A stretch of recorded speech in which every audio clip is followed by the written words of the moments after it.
Okay, so today what we have here is a basic diagram of a gas-fired furnace minus the ignition components like your ignition modules, hot surface igniter, stuff like that. This is a very, very basic diagram, pictorial, if you want to think of it as of what this is.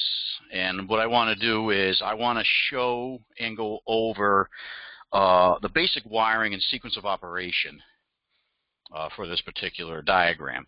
So if you notice up here, we have L1 in neutral. L1 in neutral would signify 120 volts. We have a fan limit switch. We have a thermostat, gas valve, transformer, and a 120 volt blower motor. Okay, so keep in mind these are very basic components in a gas furnace, and what we're going to try to do here is explain to you sequence of operation and wiring for this particular diagram. Okay, so really basically all you got to do is just like every other diagram that you do is you got to have a power source. So that's L1. L1 is our power source. So where do we want to wire, or where do we want to begin wiring this? Well, we got to understand basic of operation. We got to understand sequencing.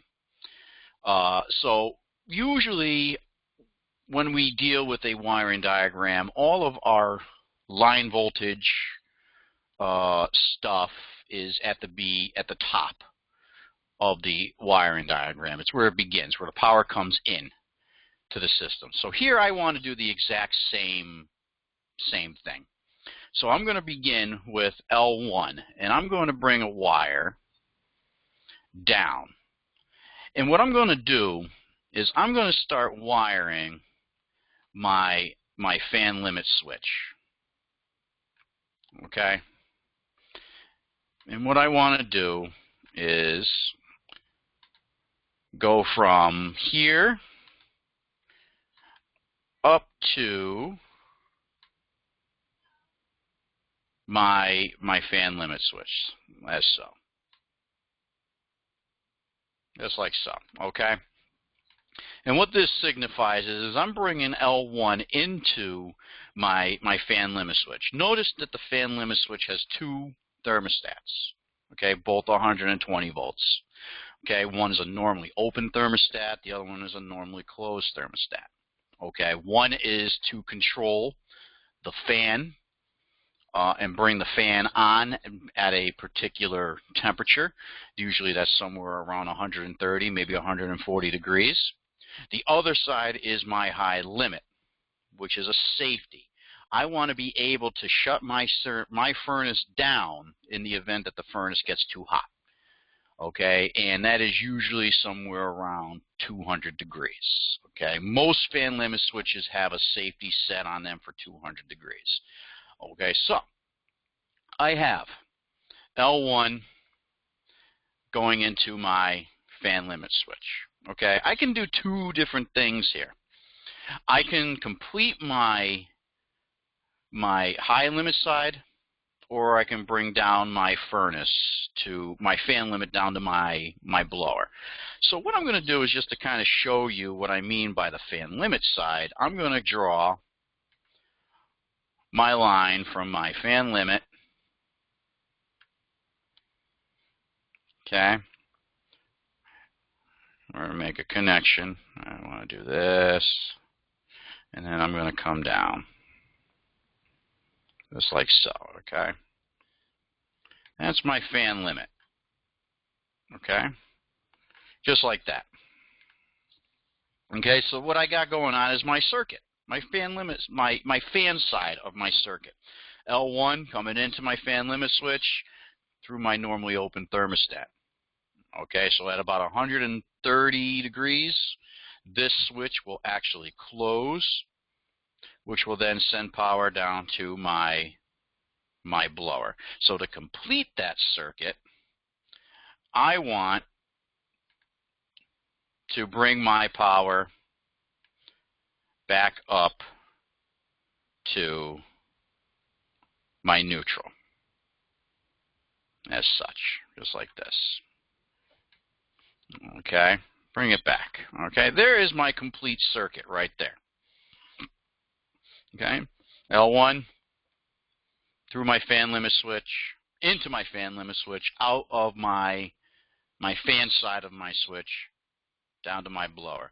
So at approximately 130 degrees, okay, 130 degrees, my fan, my blower motor will turn on.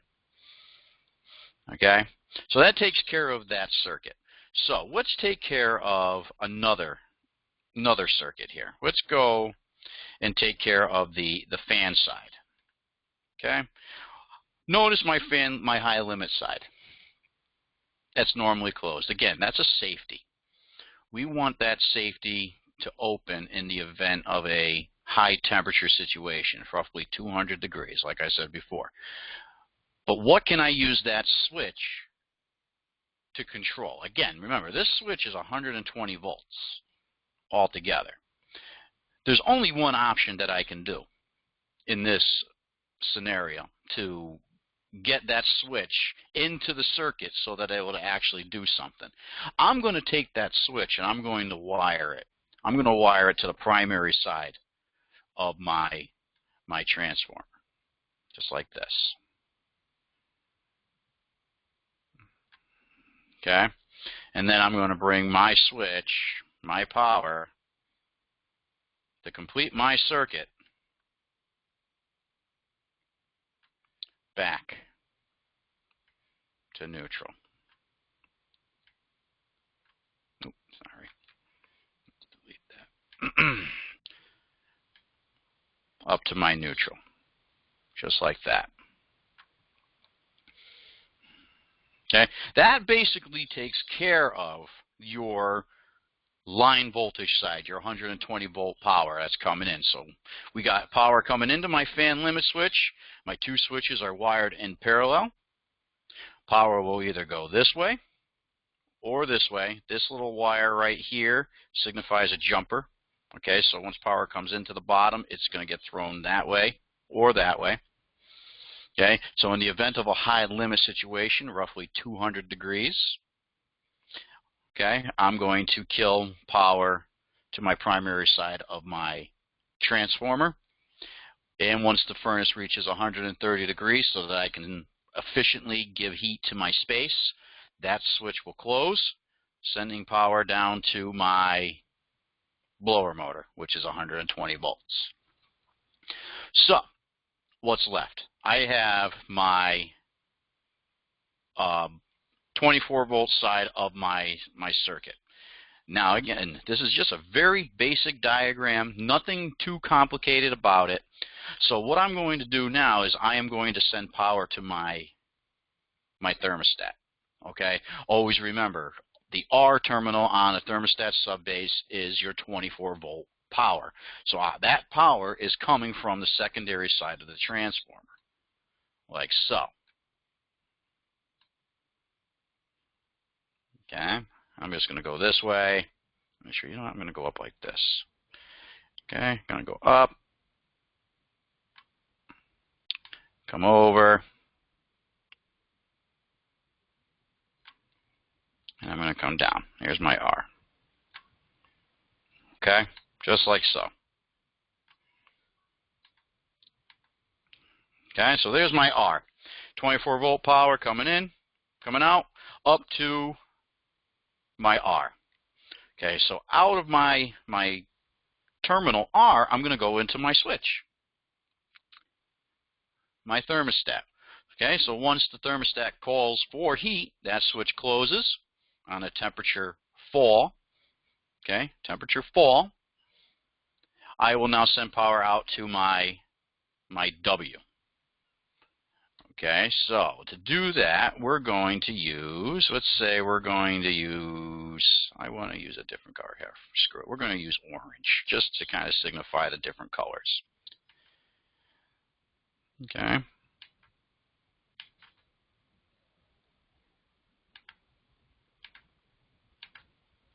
Okay, so now out of W, I'm going to go to my gas valve. just like so. If I can get my wires to go.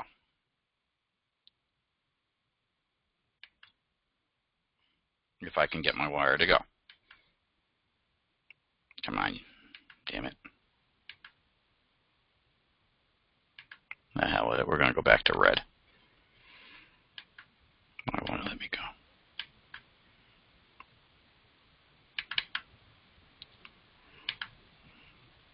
Like this, okay? Here we go. Now we're working. Sometimes things just don't work out for you. We're going to come over here. Okay. Come down to our gas valve, just like this. And then to complete that circuit, we're going to go back to our 24-volt circuit on our transformer. Okay, so just like so. And I'm just going to come across just like this. And I'm going to change that color because I'm just that person. Okay, change this to red. Let's change that to red. Wherever red is, there's red. Okay. So to go back, we're going to go back to blue. Come over here, and let's finish that circuit right here. Boom. Just like that. Why do they keep doing that to me? I don't know. But hey, there it is, just like that. Okay, so there is our 24-volt circuit. Okay, remember, source, path, switch, load. 24 volts is coming out of my transformer, which is now feeding my R. Okay, so once my thermostat closes on a temperature full, I send power out onto my W, which will now send it down to my 24-volt gas valve. My gas valve will energize, opening up the valve, allowing the gas to flow to my burners so that I can have ignition. Okay, and once the thermostat satisfies, thermostat opens, which will now de-energize my W, de-energizing my gas valve, shutting everything off. At approximately 130 degrees, my fan side of my fan limit switch will close, bringing on my blower motor so that I can efficiently give heat to my space. And in the event that my blower happens to fail because I short it out or it's seized or something like that, I have my high limit side of my fan limit switch to protect my furnace. So in the event of 200 degrees or so, that switch will now open, and that switch will kill my primary side of my transformer, which in turn, no power on my primary, I'm not going to get anything out on my 24-volt side. Therefore, it will render my furnace on the heating side inoperative, and I will not be able to have any sort of heat.